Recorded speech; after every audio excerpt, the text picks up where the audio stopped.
Hi and good morning, everyone. Welcome to the NUS Admission Sharing webinar. I'm Eunice and I will be your MC for today. Thank you for taking time to join us. The sharing you will hear this morning will be presented by the Dean of Admissions, Professor Goh Says So. After his presentation, there will be a Q&A segment with Prof. Goh and 3 NUS students. If you have any questions, we greatly appreciate if you could please write them down in the Q&A tab below, and we will answer them towards the end of the webinar. Thank you for your patience. Without further ado, let us begin this webinar. Prof. Goh will share about the NUS experience, important considerations when selecting your course of studies, global opportunities, as well as the process and timeline of admissions application. Prof. Goh, please. Thank you. Very good morning to all of you, and welcome to the National University of Singapore. Let me share my screen first, and then we'll get started.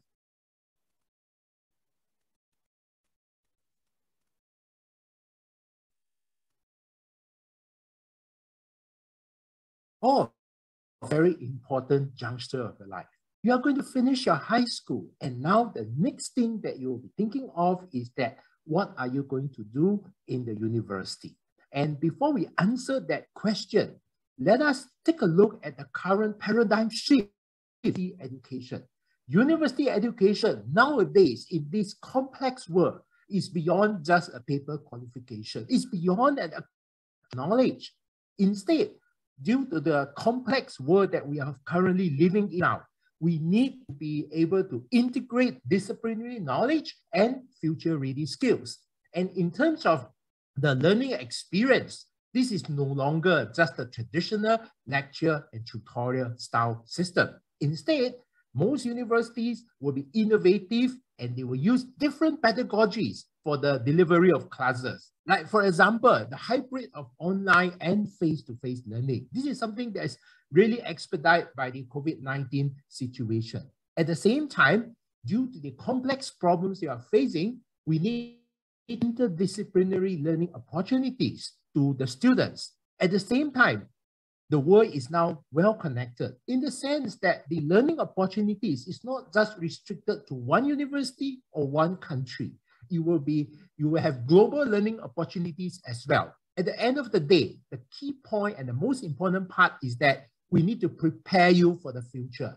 So university education now also focus on your career preparation. At the same time, we incorporate internship opportunities to the experience. And the question is this: how am I going to decide what course to study? There are so many universities in the world. There are so many different kinds of courses that a university offers. Now, the most important thing that you should ask yourself is 2 questions. First question, what is your passion? Second question, what is your aptitude? Passion and aptitude are 2 of the most important things that you should take into account when you choose a course of study. Because if you're passionate about something, you will be good at something. And if you are good at it, you will do well. And after all, university education is just the beginning. Later on, you are going to embark on your career. Your first job is likely to be related to your university degree. So, and you want to have something that you're very passionate and you're good at so that you'll be able to move forward in the years to come. And of course, a good university education should provide you with the ability to integrate knowledge and skill sets.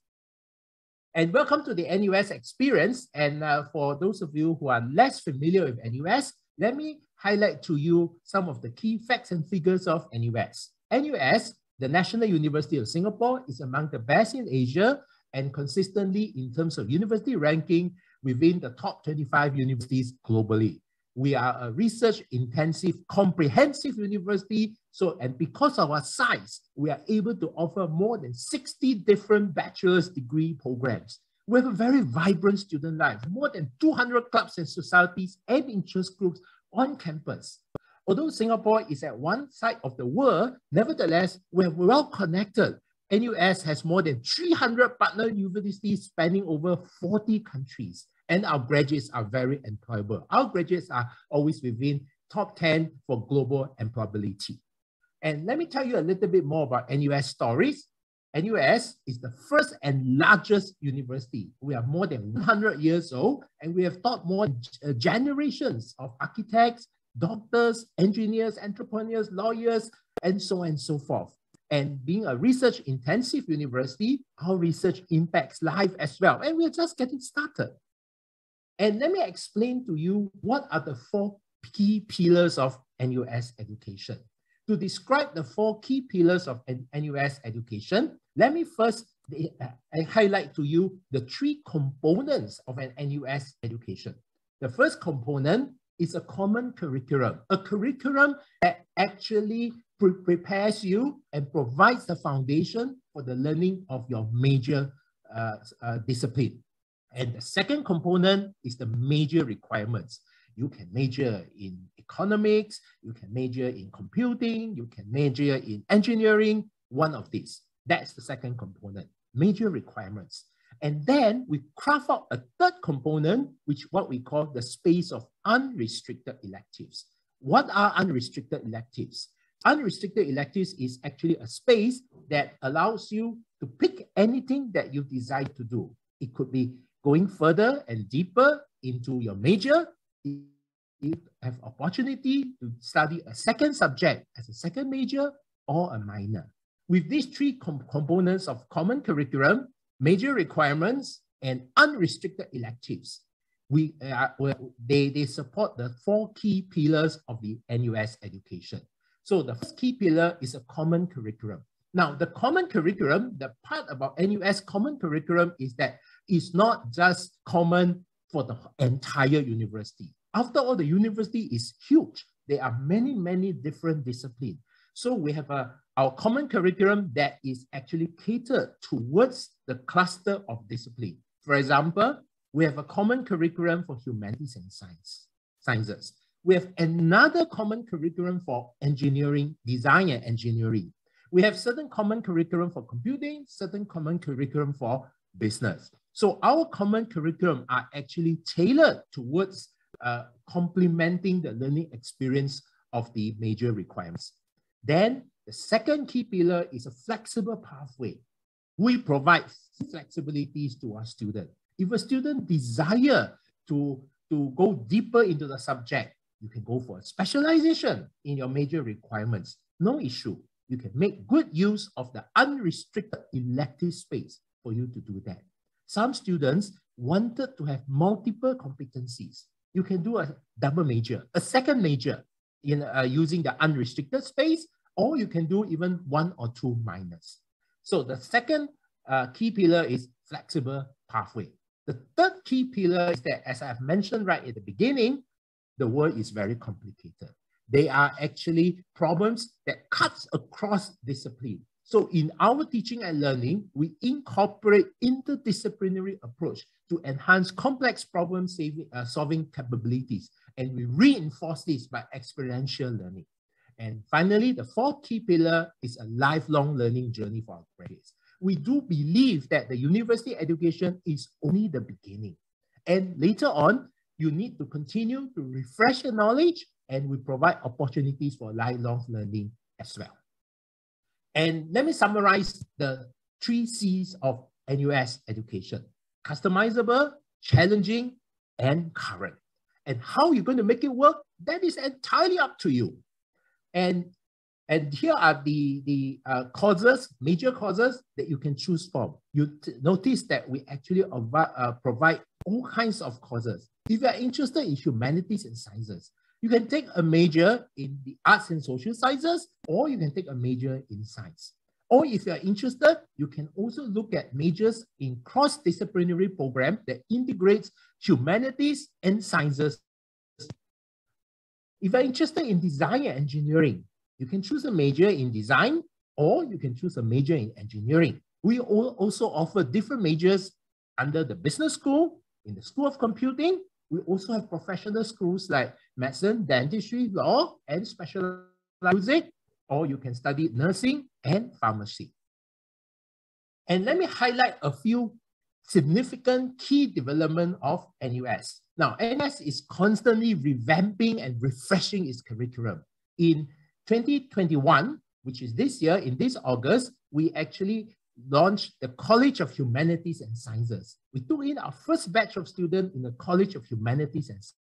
The College of Humanities and Sciences is an enhanced undergraduate experience for two of the largest and oldest faculties in Singapore, the Faculty of Arts and Social Sciences and the Faculty of Science, because we fully realize the importance of interdisciplinary learning. So through this College of Humanities and Sciences, we are delivering interdisciplinary learning at scale.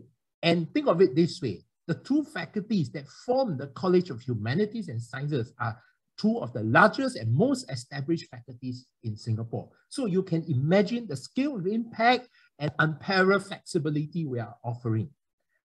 Common curriculum that is deliberated and worked out to take an interdisciplinary approach and sciences. And there are many, many majors that you can choose from. And you can even complement to do a second major, let's say a major in economics and a second major in mathematics. That is possible. Or you can even do two minors. And this is the first part of the curriculum revamp that NUS is rolling out. And next year, in 2022, which is what is going to see that there is another major college being formed, the College of Design and Engineering. We're going to give greater choice, wider breadth and flexibility in a student-centric curriculum that combine the strengths of another two schools in the university, the Faculty of Engineering and the School of Design and Environment. After all, design and engineering are two interrelated disciplines. And this College of Design and Engineering actually brings together the strengths of these two schools. Once again, we have a student-centric curriculum structure. We have a distinctive common curriculum that integrates the knowledge and skill sets that's relevant to the professional training of engineering and design work. And after that, you can choose any of the majors under the College of Design and Engineering. It could be in design, it could be in engineering. At the same time, the space of unrestricted electives is still there. Students can leverage on it to actually go for a second major or a minor. Now, because NUS has the strength of being a comprehensive university, the second major or minor need not be restricted within the same college. You can do, say, electrical engineering, and then you can do a minor in another faculty, like let's say the Faculty of Science, do a minor in physics. That is possible. So you can cut across colleges as well. For students not in humanities and sciences, not in design and engineering, the university, we have also enhanced the curriculum. The common curriculum of all the different schools and faculties, all of them has a common factor of a general education curriculum. That is part of the common curriculum. We have enhanced it as well. Instead of 5 pillars that we used to have in the past, this year we've enhanced it to a total of 6 pillars. We realized that we need to have a more modernized approach for the general education. Our 6 pillars covers generalist core competencies like cultures and connections, Singapore studies, critique and expression. At the same time, we realized that no matter what discipline you are in, data literacy, digital literacy, they are very important. At the same time, we want our students, our graduates to be good citizens of society. So we have a new pillar on community engagement. And like I said, we are very flexible. We give students opportunity to go beyond a single degree. You can actually do a double major, you can do a minor. Let me explain to you what is the difference between a primary major, a second major, and a minor. Essentially, for a 4-year degree program, you will have to take the equivalent of 40 modules. 40 modules, the major requirements comprises 15 modules. The second major requirement comprises 10 modules. A minor comprises 5 modules. So you can see the degree of intensity. We are very flexible. It's okay that you started off with a primary major and then you feel that I'm interested to actually learn a second discipline. You can aim for a minor, 5 modules. And along the way, you find that you like a topic so much, you are really passionate about this, go for it. Upgrade it to a second major. And if you upgrade even further, you can even upgrade to a first major, and that will lead you to a second degree. And that brings me to the second topic on double degree. You can actually complete 2 degrees in a shorter time rather than doing them separately. Now, if you say that let's do the mathematics, 1 degree is 4 years, 2 degrees, 8 years, that is too long. It will not be the case because of the common curriculum, because of the space of unrestricted electives. The way that we structure a curriculum is that it's possible for some students to do a double degree in 4 years, some 4.5 years, some 5 years. That is possible. And we also offer joint degrees. NUS has many partner universities. We have certain degree programs that is jointly taught by faculty from NUS and a partner university. You spend some time in NUS plus some time with the partner university, and you graduate with a degree issued by both universities. Another possibility is that we offer concurrent degrees. Now, some students are very adventurous. You want to study an undergraduate degree and a master degree concurrently, one after another. And that's also possible under our concurrent degree programs. And we fully acknowledge that different students has different learning style, learning speed. So we allow you to learn the way that you want. We provide a lot of flexibility. We do understand that the jump between, the transition between high school to university is big. So we offer a great field for you to get used to university life, for you to try out interesting courses without worrying about the grades. What happens is that in your first year, for most of the modules, if you like the grade that you like, you can keep it, and this can count towards your graduation grade point average. On the other hand, some students feel that I could have done better because of the transition between high school and university. That's okay. You can actually keep the modular credits that you have accumulated by taking the modules as long as you pass it, and the group be counted towards the graduation cumulative grade average. Another possibility, some students are very keen to do research. Some students say that if I go to university as an undergraduate, there's no chance to do research. NUS is a research-intensive university. We provide plenty of opportunities for undergraduate to do research. In the final year, you'll get to do research, but some students may say that I want to explore research earlier. We can do it under our undergraduate research program in the second year or the third year. And we do have some students who find that although we have a wide suite of modules, some of the modules that we do not offer, but they are very interested in, or you're very passionate about designing your own module, we also create certain space for you to customize your own learning experience. Get a few friends together, approach a professor, and design your own module, and the professor will actually guide you along. And like I said, NUS is well connected to the rest of the world. Take good advantage of our global learning opportunities and learn out of your comfort zone. This will help you to develop new personal life skills and expand the scope, expand your horizon of your learning. And how can you make the world your classroom? We have the flagship student exchange program, and this is where you can actually spend 1 year or 1 semester in one of our 300 partner universities. The good thing is that the time you spend in a partner university, all the courses you have taken can be mapped back to NUS to count towards your graduation requirement. At the same time, in terms of fees, you will actually pay NUS school fees. Some students will say that 1 semester is too long. I like to see the world, but I do not want to spend 1 semester. That's okay. We have summer and winter programs that you spend 4 to 6 weeks in a partner university, a shorter duration, and you still get a glimpse of seeing the world. Some students like to do research at some of the renowned labs in overseas. You can also do a research attachment in the partner university. Another highlight of our study abroad program is the NUS Overseas Colleges. These are for students who are very passionate and who aspire to be entrepreneurs. You get to intern at a startup for up to 1 year.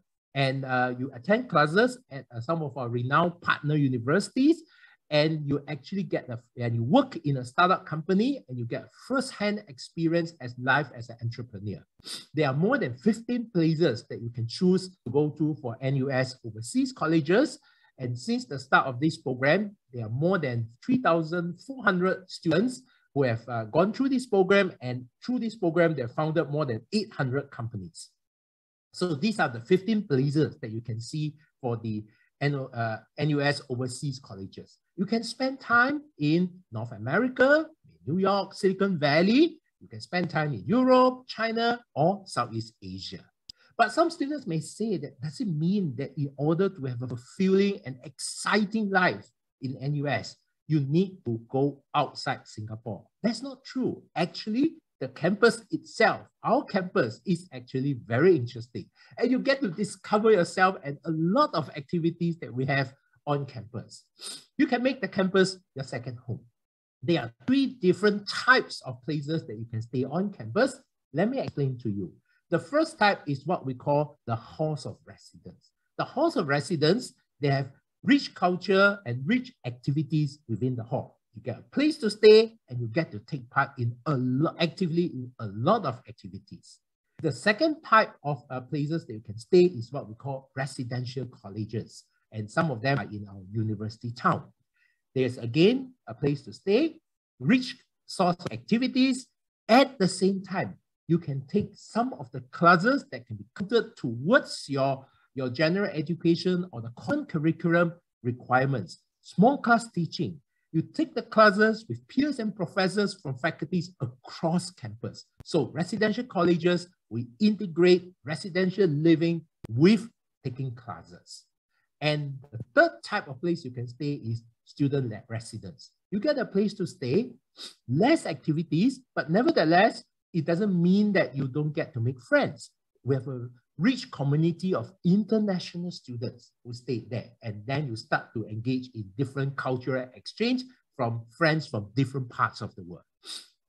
And you get to, on campus and in student life, you get to connect with like-minded peers.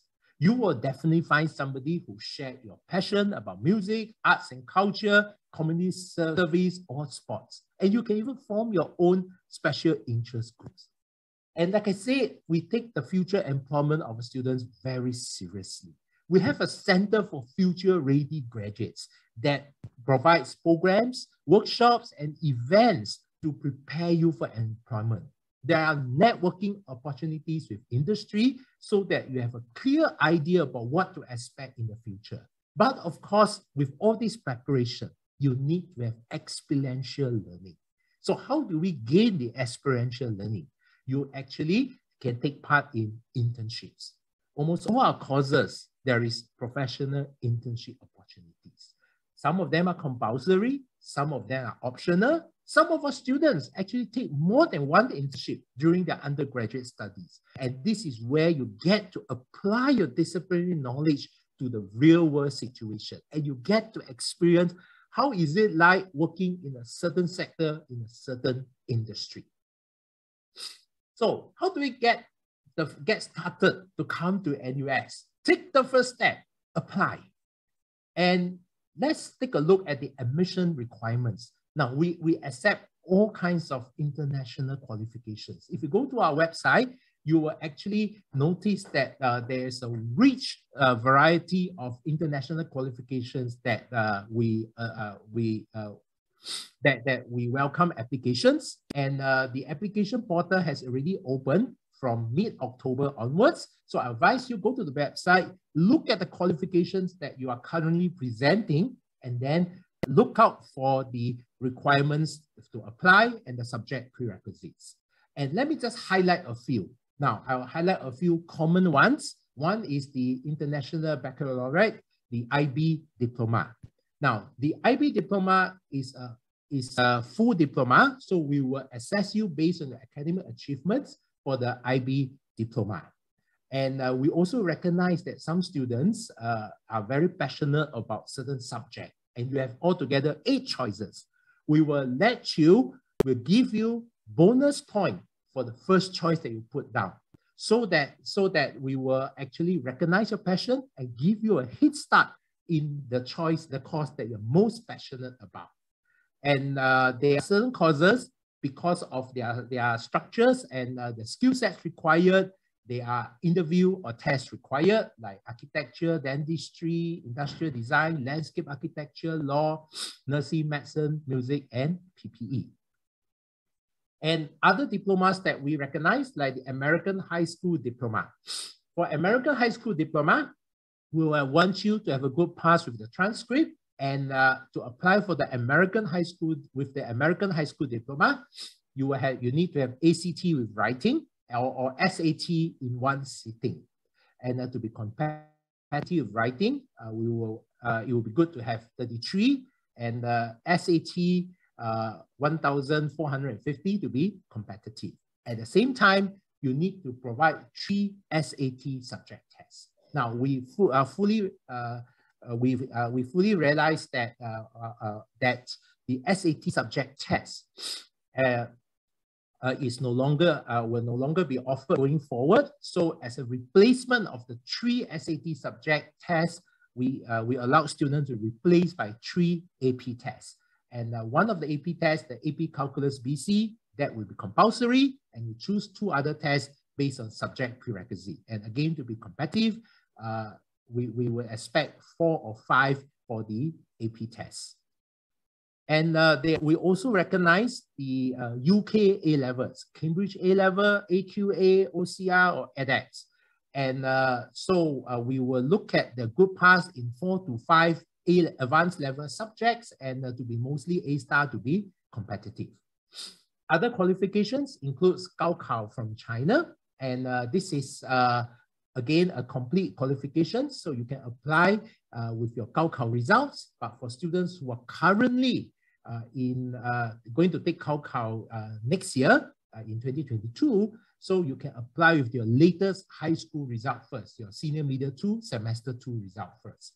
And for Gaokao applicants, we will need you to have the English test. So you can either fulfill the English test requirement by IELTS or TOEFL, either paper-based or internet-based. Other applications, other qualifications, for examples, are Australian High School Diploma. And Australian High School Diploma, we will assess the student just based on the Australian High School Diploma. And so to be competitive, ATA, a score of 90, OP, a score of 6. Another diploma that we recognize will be Canadian High School Diploma, and to be competitive, we will expect 85% for each of the subject taken at the diploma examination. And in terms of fees and in terms of financial support, I would like to touch on a little bit on that. And for all students studying in the National University of Singapore, we have what we call the Ministry of Education Tuition Grant. Now, this is offered to all Singapore citizens and Singapore permanent residents studying in one of the Singapore universities for the first time. For international students, the MOE Tuition Grant is offered competitively to international students based on the merit of the application. And so how do we assess whether the international students is suitable for the MOE Tuition Grant? We will look at the application. There's no need for you to make a separate application for the tuition grant. We'll assess it together with your application. And so for international students, if you receive the MOE Tuition Grant, you have to work in Singapore or Singapore registered company for 3 years after graduation. There's no limitation about which company you should work for, as long as it's a Singapore registered company. That is good enough. And here are the tuition fees that we have for 2021. Now, of course, the tuition fees for 2022, it has not come out yet. And for the tuition fees for 2021, so all the amount, like the full tuition fees per year, like business, is 32,250 Singapore dollars. And if you are an international student and you take out the MOE tuition grant, then the tuition fee will be lower. It will be 20,550. And for quite a number of courses, like engineering, like computing, in fact, taking the MOE tuition grant, the tuition fee you'll be paying will be actually less than half of the amount that for full tuition fees.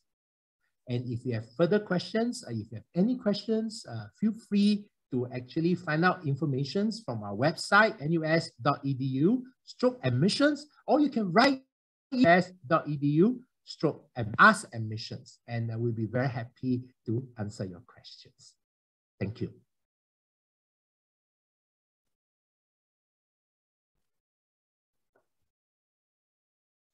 Thank you, Prof. Goh, for your sharing. We will now move on to the Q&A segment, and we have especially invited 3 NUS international students, Gitali, Cheryl, and Ridwan, to share with us today. Gitali is a final year student with a double major in Economics and Business Management from the Faculty of Arts and Social Sciences under the College of Humanities and Sciences. She is an international student from India who pursued the IB Diploma program during her high school.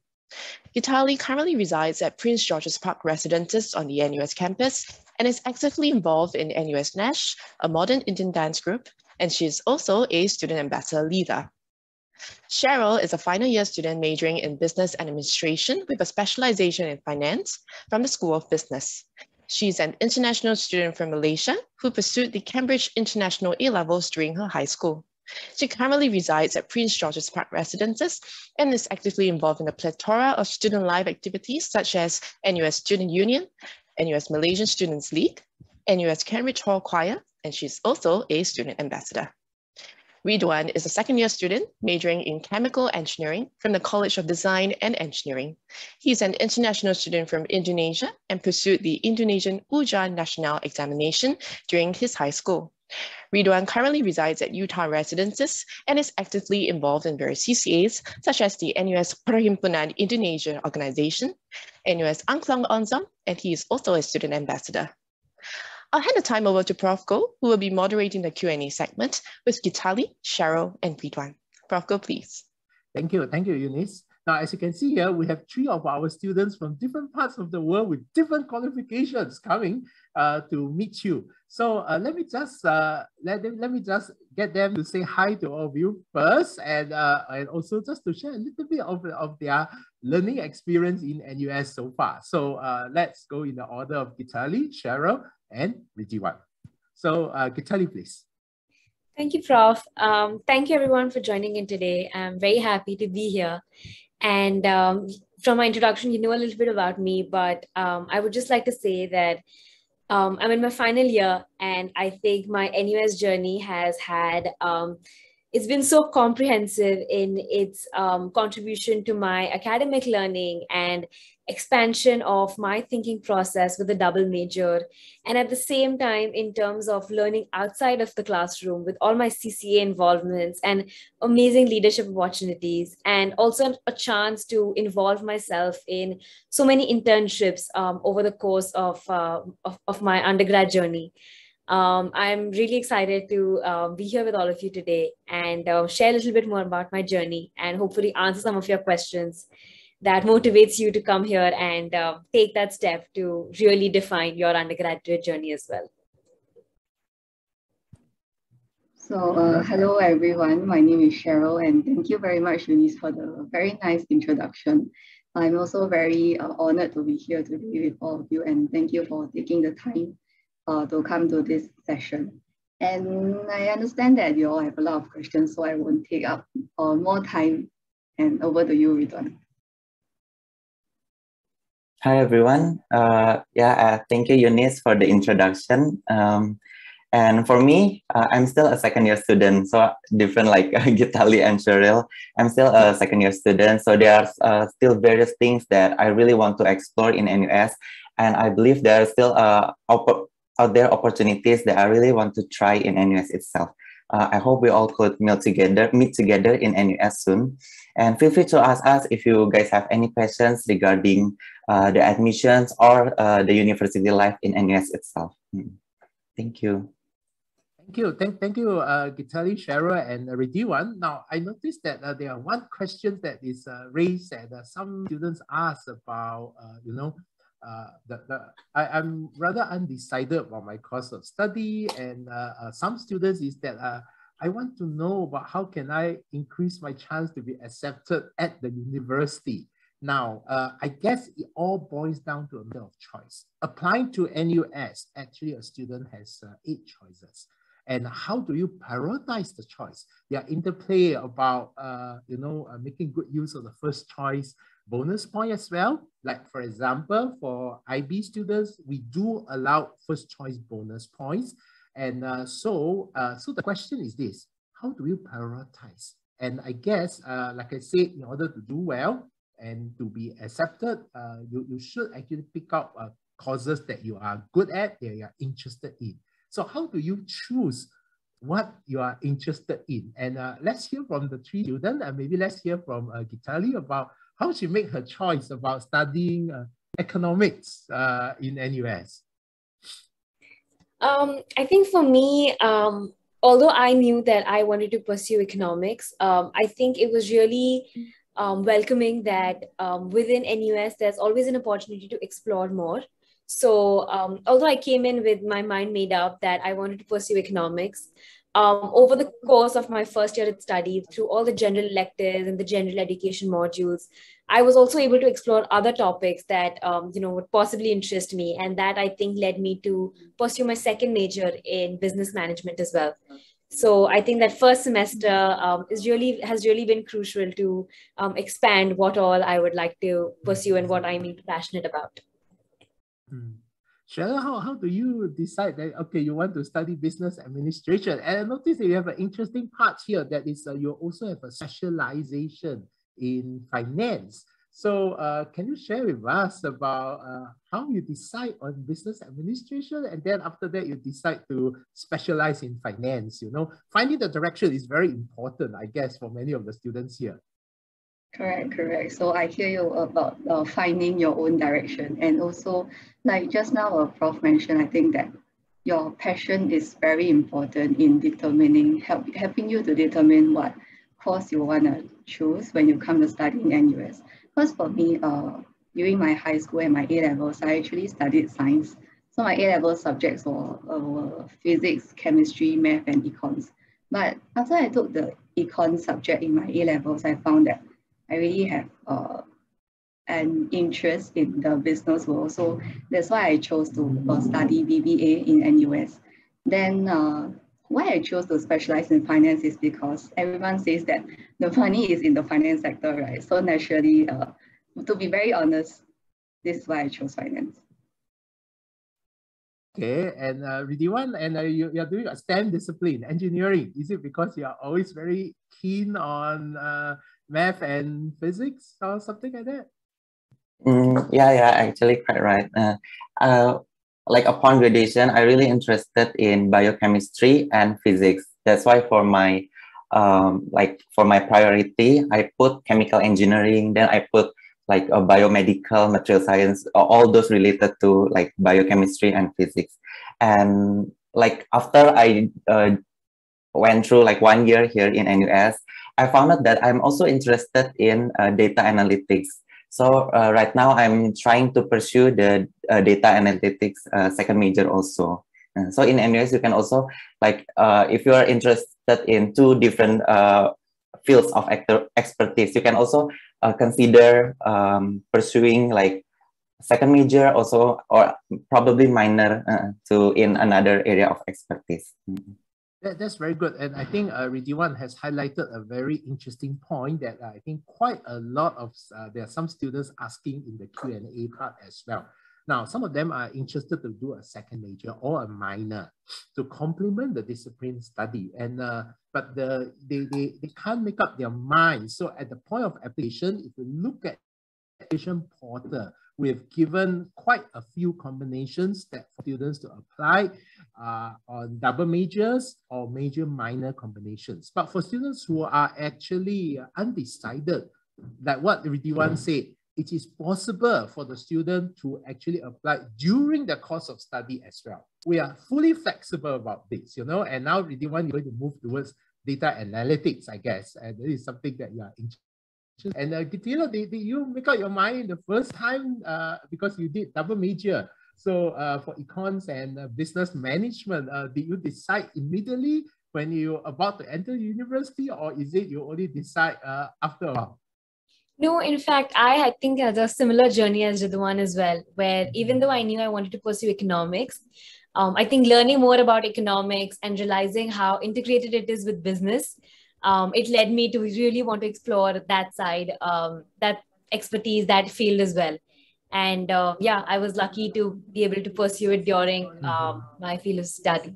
That's very good. So this brings us to the advantage of a comprehensive university, because our university is comprehensive, so you can actually mix and match discipline actually across your faculty, and that is something that is very attractive to the student. And there are some questions about what are the student and faculty diversity in NUS. Now, the good thing about NUS is that whether you, no matter which part of the world you come from, I'm pretty sure you'll find somebody either as a student or as a staff from the same country, you know, and we are very diverse in the university, and especially in the student halls as well. You will actually make friends from different nationality. So I think Cheryl has actually stayed in 2 different student halls, different types of student accommodation on campus, PGP residence and Cambridge Hall.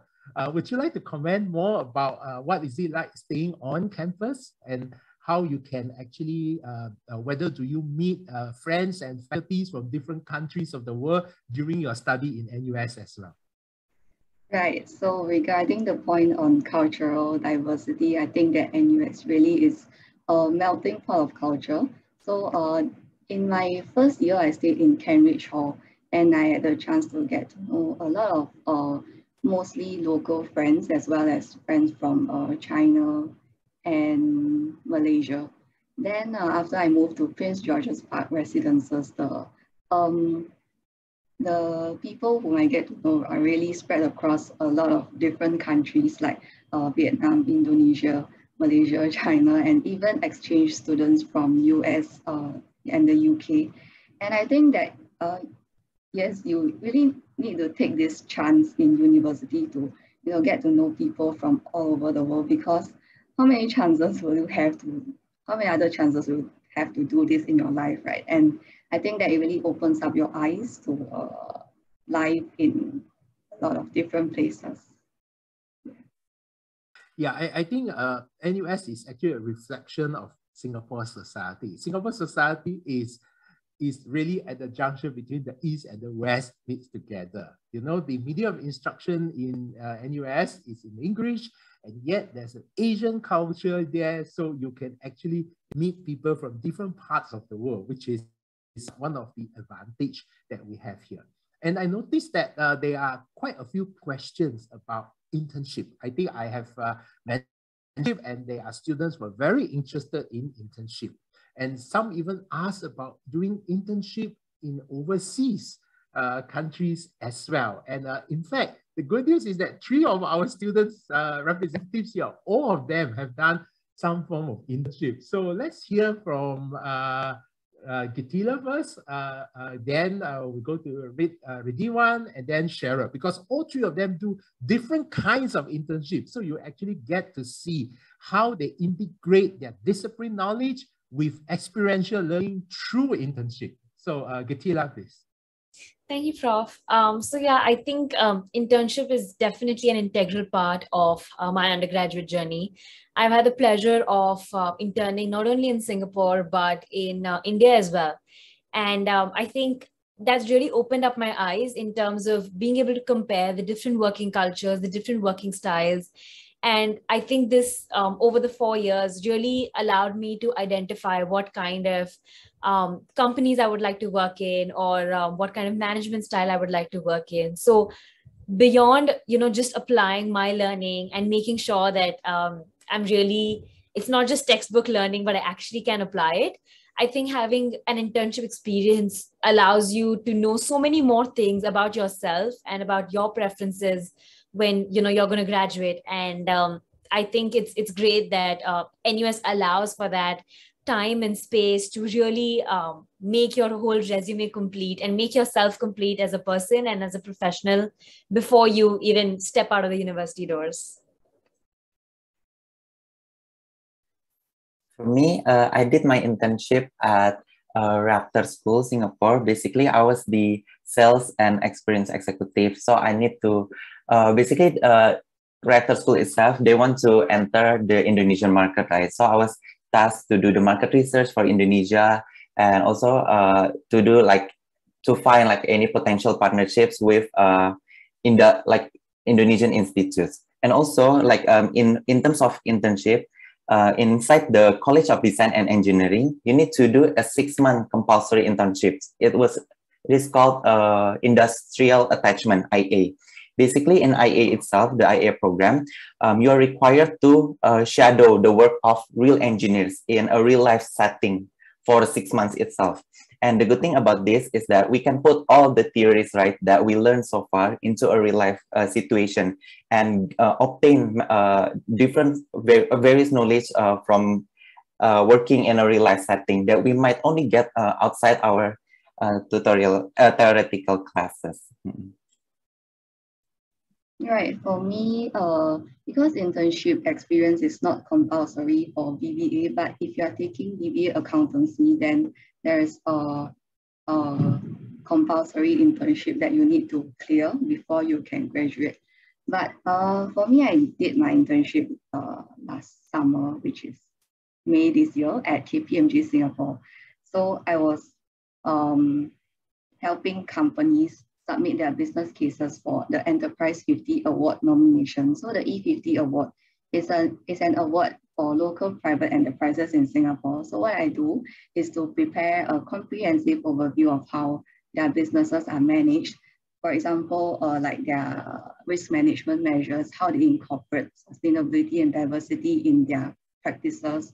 And I can say that it has been a very eye-opening experience for me, getting to experience the working world. And another thing I want to say is if you are looking for overseas internships, the opportunities are really there for you in NUS. It's just that you have to take the initiative to actively look for them and apply and find out more if you are really interested. Yeah. Thank you, Cheryl. As you can see here, I think Cheryl has touched on a very important keyword: take the initiative. I think many of these opportunities actually is all about taking the initiative. And in the Q&A, I noticed that there are quite a number of questions asking about, if I'm interested, touch on briefly about double major, minor combinations. And then there are some students asking about double degree programs. Now, double degree programs, again, at the point of application, there are some that we've put out. But then there are also others that is possible for you to apply after you come in. And it's all a matter of whether how you make it work is entirely up to you. Take the initiative. And what you can do is that after you have come in, you prove yourself, you have done well. And then you can actually approach your faculty and you try to customize a double degree program between faculty A and faculty B. And how you do it is really up to you. You need to plan, and then you need to prove yourself. We need to make sure that you will do well, and you can embark on this. And it doesn't have to be double degree, it has to be within the same faculty. It could be across faculty. For the same reasons, some students also in the Q&A ask about taking modules for unrestricted electives. And has it to be the same faculty?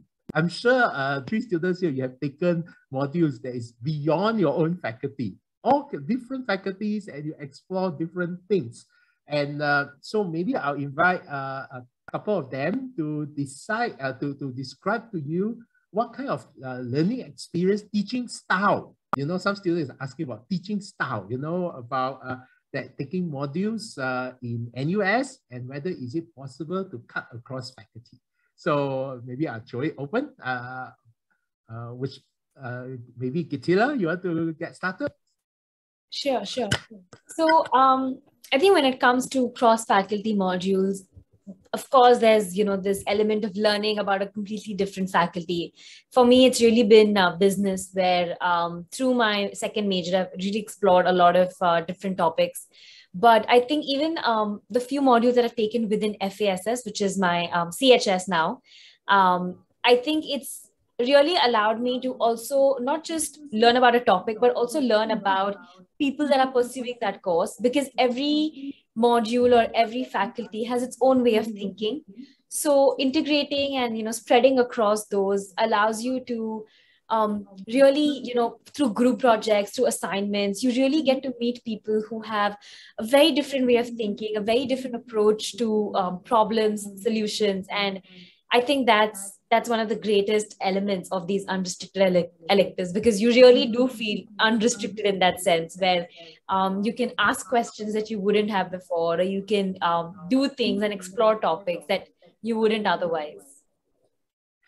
And we are actually, very flexible. And I think Ridiwan actually, during the beginning of the Q&A, he actually talks about his interest in data analytics now. That is in School of Computing.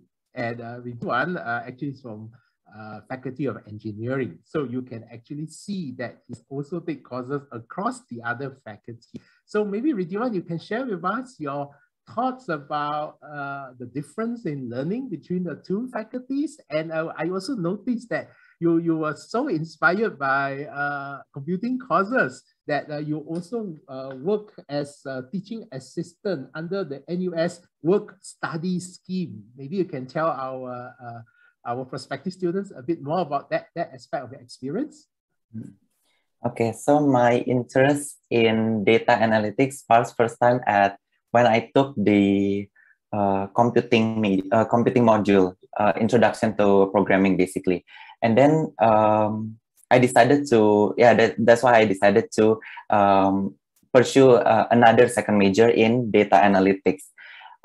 So yeah, I literally use my unrestricted elective modules to fulfill my second major requirements. And the good thing in NUS is that if you want to pursue like a second major, for example, you need to fulfill basically 40 MCs, 40 credits, modular credits to obtain the second major itself. And basically you are given around 32 credits of restricted elective modules, which you can be used to pursue your second major. So you just only need to probably overload like 8 credits, and then you can obtain your second major already. And then for my work in under School of Computing, basically currently I'm working as their assignment grader in the introductory programming courses that I took. And then basically in NUS you can work under the NUS study work scheme. Basically, you can part-time inside the NUS itself in different faculties. You can work as a teaching assistant like me in School of Computing, or you can also, for example, work as a student ambassador also. Yes, and in fact, all 3 of them are student ambassadors of NUS as well. And I'm sure you enjoyed your experience here. Now, I think there's one more question that I think for international students that they are very concerned about is that, is it difficult to get accommodation on campus? You know, especially for international students, which will fully understand that you come from a foreign country, and that is it guaranteed or is it difficult for you to get accommodation on campus? So let me, since Cheryl has a lot of experience staying in different kinds of accommodation on campus, so let me ask Cheryl to elaborate more on this about getting accommodation on campus from the perspective of an international student. Right, so for international students, for your first 2 years of undergraduate study in NUS, you don't need to worry because accommodation is guaranteed for your first 2 years. And then there are 3 types of accommodation on campus, as Prof mentioned, halls, RCs, which is residential college, and residences. So if you're looking for a very vibrant on-campus staying experience, I would suggest you go for halls because there are a lot of hall co-curricular activities, we call them CCAs, that you can join. And if you want to take modules with your fellow friends who are staying in the same residential college, then I would say you could choose residential college living. And then if you want more time to do your own things or join CCAs that are not from hall, as in like join NUS CCAs, or maybe you just want more flexibility to study or do whatever other passion projects that you have in mind, then residence would probably be the better choice for you. Thank you. Thank you, Cheryl. That is really very good advice. And I think we are moving towards the end of today's session. So let me just answer a couple of pressing questions that some of you may have, and in terms of admissions. So let me just answer these few questions very quickly. And the first question is that when we choose the course of study or the faculty we're going to study, is there any quota restriction? Now, if you look at the application form, when you apply to NUS, actually you apply to the specific course of study. So the moment you're admitted to that specific course of study, let's say you applied for business, you are in the business course, then you will get to major in business. There's no further selection, of course, because that is specific. But the setup of the College of Humanities and Sciences and the College of Design and Engineering, there are courses that actually like humanities and sciences, and there are many majors you can choose from. So a natural question you can ask is that when you apply for humanities and sciences, is there any restriction that let's say I want to major in life science after I got in as a preferred major, or let's say I want to major in psychology as a preferred major? Will there be any quota restriction? The answer is no. The moment we admit you to humanities and sciences, we guarantee that you will get any of the majors that you desire under the humanities and sciences course. The same arrangement applies for design and engineering, College of Design and Engineering, the engineering course. There are 10 different majors under the engineering course. The moment you are inside, you're offered and accepted the engineering course, you can take part in any of the engineering majors like chemical engineering, electrical engineering. There will not be a second round of selection, and there will not be any quota restriction. Another pressing question that I saw some students ask is that in terms of applying for MOE Tuition Grant, does it mean that it's more competitive than applying without MOE Tuition Grant? Like I said, this is only one application. You can check the box that you want to be considered for MOE Tuition Grant. And then we'll assess you. If you meet the competition that is required for MOE Tuition Grant, we will offer you the MOE Tuition Grant together with the admission offer. But on the other hand, if you does not meet the requirements or the competitiveness for the MOE Tuition Grant, but you actually meet the requirements for admission, we will still offer you the admission accordingly. So no issues, you can still check the MOE Tuition Grants. And the third thing that I just want to mention is that there are a lot of questions about specific requirements from Indian 12, Hong Kong DSE, A-levels and Cambridge A-levels and so on and so forth. All these different qualifications, there is different requirements about what documents are needed. Some requires English test, some do not, and some require SAT or AP test, some do not. So I would strongly advise you, go to the website of our office admission, look at the specific requirements of your qualification and make sure that you submit all the necessary documents.